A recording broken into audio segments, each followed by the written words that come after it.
What is going on, everybody? It's Alex coming back here with another video, and today we are going to be doing a Cowboys 7-round mock draft. The last time I did this, I felt like it was like yesterday. It was December 11th when the Jets still had the first pick. We had the fourth pick. So, given the fact that everything's pretty much changed, it's before free agency. So, I want to get I want to get this stuff out to you guys. We're going to be doing it. And I know this series doesn't really make too much, but I mean, it doesn't get too much attraction, but I want to do it for you guys anyways because it's fun for me, it's fun for you, and it's always a blast to talk about the Cowboys. I live in Dallas, so I mean, I've been able to actually understand quite a bit about them. You guys have taught me so much about them. So if you guys are Cowboys fans, drop a like, comment, subscribe. We're trying to get to 3K by draft day. So we're just over 2,050. So let's continue boosting that up. So I want to make sure that we can get there 3K by draft day. Let's do it. And quick little note from the sponsor today. It is Manscaped. I am supposed to be doing product showing and everything, but you guys will be getting a formal video about that soon. But I just want to let you guys know they have some pretty damn good products, and you can use 20% off free shipping with my code down in the description. They make some good stuff, and if I get 10 uses of that code, we can get to a long-term paid contract. So let's get that done. So let's start off with the draft, all right? You guys have heard enough about sponsors, me, all that crap. And funnily enough, the last time I did a Cowboys mock draft, my hair was garbage as well. So I guess it's just a theme that I got to have horrible hair for a Cowboys video.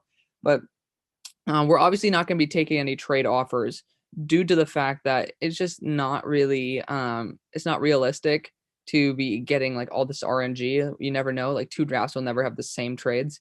So at this spot, this is a pretty obvious one to me. Now, there will be people saying Patrick Surtain's going to be running the 4.6s. Camel Wolf, as much as I love you, brother, he's going to be running in the mid 4.5s. Like it will be very indicative. If he does run a 4.6, he will be dropping, and JC Horn should be this pick. But you have instant chemistry with Trayvon Diggs. If you get safety help over the top and go a press two, cover two press, then you're going to be perfectly fine. I think that Patrick Surtain is arguably the best coverage cornerback in the class, and he has the youth, he has the size, he has the instant chemistry with Diggs. I honestly think this is it's a foolproof move.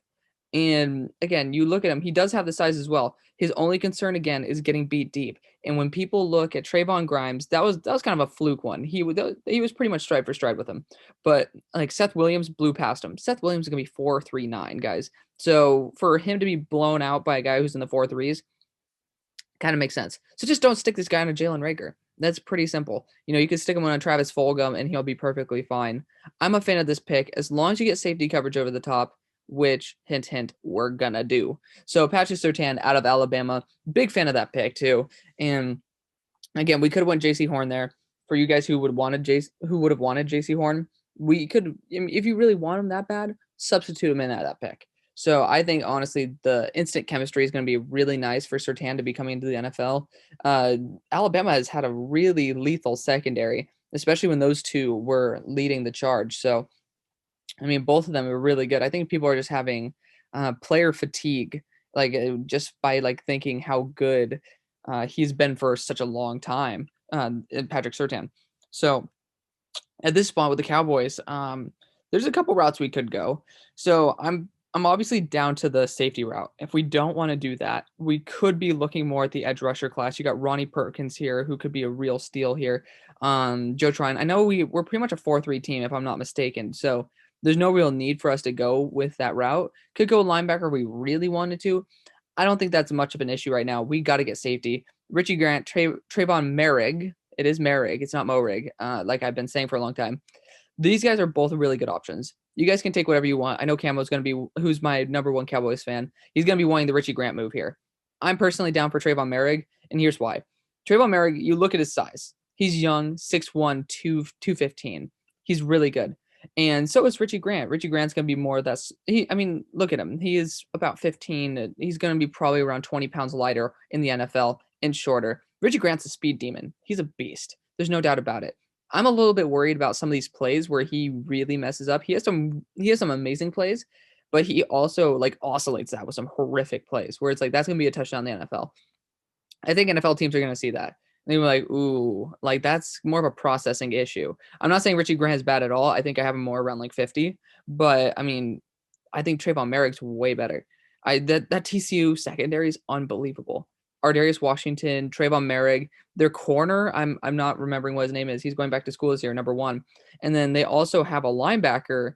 I forgot his name, Garrett Wallow, I think is his name. He's a beast too. And plus, TCU is literally like what, 10 minutes from Arlington. So it's a hometown boy. Everybody loves Merrick as it is. It's just a perfect fit. You get your hometown Dallas boy here. And I mean, I'm just such a huge fan of Merrick that I don't think he's going to be there in the draft. I think honestly he'll be probably gone to the Saints. But I mean, he is just such a good player. All over the field, great ball skills, solid enough speed. He's just an all-around beast, and I'm a huge fan of him. Obviously, I'm going to look like an idiot, especially if Richie Grant falls all the way to us, which he could, but I'm pretty sure he might go at this spot, and he does. I just know this draft board way too well. It just shows how often I do. I mean, I do a different mock draft type of thing every single day. So if that doesn't say anything, there you go. Now, at this spot, I'm going to be honestly looking at Boogie Basham here really heavily. I did not think he would be falling this far because, I mean, if you have him bookended with DeMarcus Lawrence, that's going to be insane. Looking at the tight ends, we cannot I did one for my website PTST, and there was Brevin Jordan here, and that's what I took because I was like, damn, dude, I have this guy as a top 20 player. We could go. We're not going to go back up quarterback. That's complete bullshit. We don't need to go running back either, as much as you guys probably want to. With rumors of Amari Cooper potentially being gone, I think you could possibly do that, but I don't like any of these moves right here, guys. I think this is a pretty obvious one to me. I think you got to secure edge if you can. And Boogie Basham, to me, Boogie Basham and Quincy Roche are the two best 4-3 defensive ends right now. You could get Patrick Jones later on, which is something I might potentially do if we have a beast on the board and we don't at interior defensive line. I'm going to go Boogie Basham here. And Boogie Basham, he used to be like a top 16 player in the class at the start of the year. You guys can go check out those videos. It was just so funny how the whole entire draft board was set up. But, you know, Carlos Basham he's been feared for a very long time. He looked really good in the Senior Bowl as well. There's like Patrick Jones didn't look as good in the Senior Bowl. That's why he's falling so far. But I mean, if you get a talent like Boogie Basham in the 3rd round, you take it. That's just bottom line. You take it. But this next spot, I'm going to be, this might be too good to pass up on, guys. This might just be way too good to pass up on. You got Spencer Brown here, but he's a little bit too old. I would just say he's not. You don't need to develop him. I would look at Ardarius Washington if we didn't have Donovan Wilson, who apparently looked pretty damn good last year. Looking at interior defensive line, on the other hand, we got Marvin Wilson here, Jalen Twyman, Darius Stills. Honestly, I think that I would rather take my shot at Kairos Tonga if we were able to get a beast like Jabril Cox here. And I know we don't need a linebacker as much, but we are losing 2 linebackers in the offseason. I'm forgetting what the other one is, but I know Sean Lee is going to be probably gone, if not retired. And even if he's back, Jabril Cox, he's somebody who can pick up a scheme very quickly. And we've already invested so much in our linebacking core. You know, we shouldn't have one hole in there. That's a pretty gaping hole. I think there's no reason for Jabril Cox to be here. It is a little bit ridiculous that he is here. In my draft that I did for the website, I got Kwoni Dang in like the 5th or 6th. So it's like when in doubt, go with a guy who probably is going to be gone round 2. But you never know. The board does fall this way. Like DK Metcalf fell to the 2nd round. Granted, it was a neck injury. But there are guys who just fall out of nowhere. It's like, what the hell's going on? So I think that's a great pick. In my eyes, that's a wonderful pick. Huge fan of it overall. And I mean, again, I just did not expect that to happen. We just lost Darius Stills there. So we are definitely going to be needing to target interior defensive line of Twyman's here, and he is. So I think Twyman's going to be, it's Twyman, I don't know. He's going to be one of the most high ceiling players in the draft class. This Pittsburgh defensive front is just unbelievable. He's young enough. He is very talented with his hands. He's just an overall great player. I haven't been able to watch him too much with my own eyes, but I just know how good this Pittsburgh defensive front is. And I've been wanting to get him in like the 2nd round to the Steelers for a while. So to get him here in the 4th is just unreal value, guys. I think that being able to get this draft board has been falling pretty well for us. And it definitely has fallen better for me than what it did in the draft that I did for the website. And you know, it's just unbelievable. And if you guys want to see like my scouting reports, all my stuff that I do for the website, definitely follow me on Twitter. Join the Discord if you guys want to potentially be part of the fan mock that's coming up in a couple weeks. So definitely look at the links in the description. Follow me at all those places, and you guys will be able to connect with me in even more ways if you guys even want to. But this next pick, why I hate this. I really hate that Seth Williams is always here because I mean I would take him 10 out of 10 times in the third round.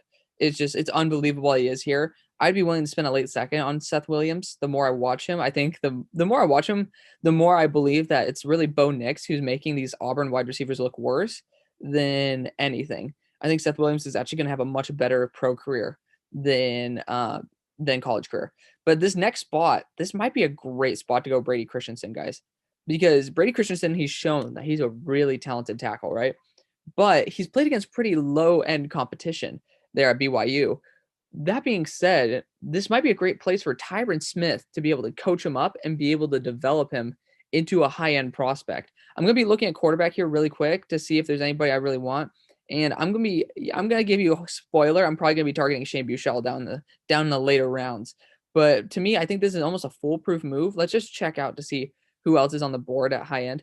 I mean, we could be going to a guy like Trey Brown here, who was born in 1997. Finally, they updated it. They had him in 1995, and then Trey Brown actually like tweeted at me saying that they got it wrong. So thank you, Trey Brown, for doing that. But we could do that. I just think that you want to invest. People are saying the first round. I think that's complete BS. If we can get a guy like Brady Christensen, who had like a 96 PFF grade this year, and we're able to sit him behind Tyron Smith and get him coached up, that could just be a seamless transition once Tyron Smith either leaves or retires. And then we could also put him at right tackle if you really want him to. But Brady Christensen is just a little too good to pass up there. And especially with the drop in talent after, I think there are guys, there are cornerbacks that have a lot better value later on than the tackles. And speaking of Garrett Wall, there you go. That's the guy I was talking about. But if you're able to protect Dak Prescott, whoever the hell the quarterback's going to be, I think it's going to be Dak, but you never know. There are people like the NFL is getting more and more player control heavy.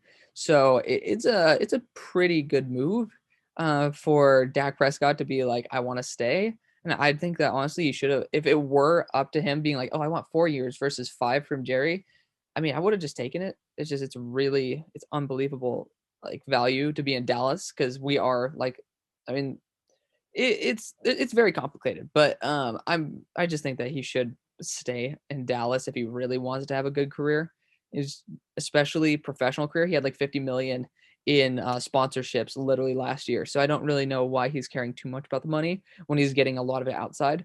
But looking at this spot, I mean, there's a lot of ways that we could go here if we want to look at this tight end route. There's nothing here because again, we don't have the best tight end core. I know some you Cowboys fans love your tight ends for some reason, but I'm not that big of a fan on them. Ooh, this could be interesting. I know we already have a center from Wisconsin. Drake Jackson could be an interesting target here though, to add some extra line depth because I know that I believe it says developmental. Okay, it says starting center. Jesus. I did not think that Drake Jackson was starting center day one stuff, but I'm a huge fan of Drake Jackson. I have like a mid 4th round grade on him. He's going to be great in a type of scheme where you just run Zeke Elliott up the gut.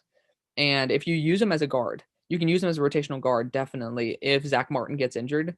Like, you need to invest in the offensive line. Bottom line, Kentucky has a great run game, and there's a reason why. If you guys notice anything, I've been taking linemen from good running teams like BYU, Kentucky. And with all the other guys on the board right now, I think that this is just a best player available. And I'm just a huge fan of Drake Jackson personally. I saw his reps at the Senior Bowl. He looked really talented there. We could have went with an edge like Ellerson Smith again, but I'm just more down for being able to make sure the offense is up at a high, like being able to be protected. Because again, injuries are just horrific. They just destroy everything. And I don't really want to do that, especially if we end up paying Dak Prescott. But looking at the quarterbacks on the board right now, I think I'm going to feel comfortable waiting till the next round. I'd rather get because we just want to get a backup. I don't really like Ben DiNucci as our number 1 backup. So I was looking at Shane Buechele here, and I'm just going to be targeting him with our next pick. Let's just check out when our next pick is, because it's going to be pretty far away. If like it's at pick 232. I thought we had another 7th round pick for some reason. We might not though. That's a little bit unfortunate. With that being said, I think we got to go the backup quarterback route here because I don't think Ben DiNucci's it. Really don't think he's it. I think that a guy like Shane Buechele is somebody, he's a Dallas boy. He's at SMU, but I'm saying he grew up in Dallas. Everybody loves him here because he brought SMU to be able to be at least considered in the top 25 for a portion of the season. Got us up to like 15th in the country. You know, he's definitely somebody who, if you want to sub him in for a game, Dak gets slightly injured or you want to rest Dak, he could potentially win you that game. And I'm a huge fan of it. He's a great locker room guy. He's definitely not going to blow you away with anything, but he has pretty much everything to a much higher level than most people. So for the value, you just can't go wrong with getting your hometown boys. You got TCU guys coming in, you got SMU guys coming in. People are going to love these guys. And that's, I mean, Dallas, I mean, the Cowboys are already in the news as it is. So maybe being able to have some dudes who are kind of chill in the locker room, it might just be a little bit nice to be like, okay, okay, we're gonna take a little bit of a chill pill here. Hold up a second. Did Shaka Tony fall to the 7th? That's unbelievable value. For the Bears, that's unbelievable value. I'm looking at Jalen Darden as like a possible next pick, but that's just it's a little bit too it's too RNG. It's too much of me taking advantage of the whole entire the draft board because I have a mid to late second on Jalen Darden. So I don't know if I can take him here. Just out of respect for the draft board and not be like just annoying and continuing to do it over and over again. I think someone we could use is Marco Wilson though. You know, he could definitely be a 4th or 5th corner that could step up in like the case of a Trayvon Diggs going down. And it's all thanks to his shoe throwing incident. I think this was actually the pick I did at 232 for the Cowboys, but I'm just a huge fan of that pick personally. And I think that they did not give us the 7th round compensatory pick for Jeff Heath. So that is unfortunate. But if we were going to be doing something like that, I'd probably be trying to go for maybe just like the best player best player available. Maybe get a guy like Chris Rumph if he is there. And I mean, again, so these are the picks. We fixed up the defense, definitely. You got Surtain as well as Wilson being there as your true solid corners. You finally have a solid safety room with Donovan Wilson and Trayvon Merrick. I think that's going to be a really lethal secondary. People are going to see a big retool in just it's year 1, or it's actually year 2 of the Booty Cheeks secondary. Then you got Boogie Basham. I mean, that's a great high floor pick right there. And Jabril Cox, God only knows how the hell Jabril Cox fell to us. It was similar to how like there was Brevin Jordan on the board at 75. Dylan Twyman, similar situation. I'm surprised he fell to us. Excellent value for the interior. Brady Christensen probably going to start at left tackle for us eventually. So I mean, if you're able to get that in the 4th, 5th round, that's wonderful. And then you got Drake Jackson here, another guy who could potentially sub in for Zach Martin in the future. And you got Shane Buechele here, which is going to be perfect to be able to just sit behind Dak or be able to even potentially start if you need him to, if Dak's trying to hold out. This guy could be a day 1 starter. Maybe not for the long term, but he's an excellent guy in the locker room. He's an excellent player. And I think that's just, honestly, this is one of the best drafts I've done. I love drafting for you guys. I'm going to be honest. It's my big thing. I love drafting for the Cowboys, and I hope you guys did enjoy it. So, I mean, let me know what you guys think. Drop a comment, like, subscribe. You know what to do. I'll see you on the far side. Peace.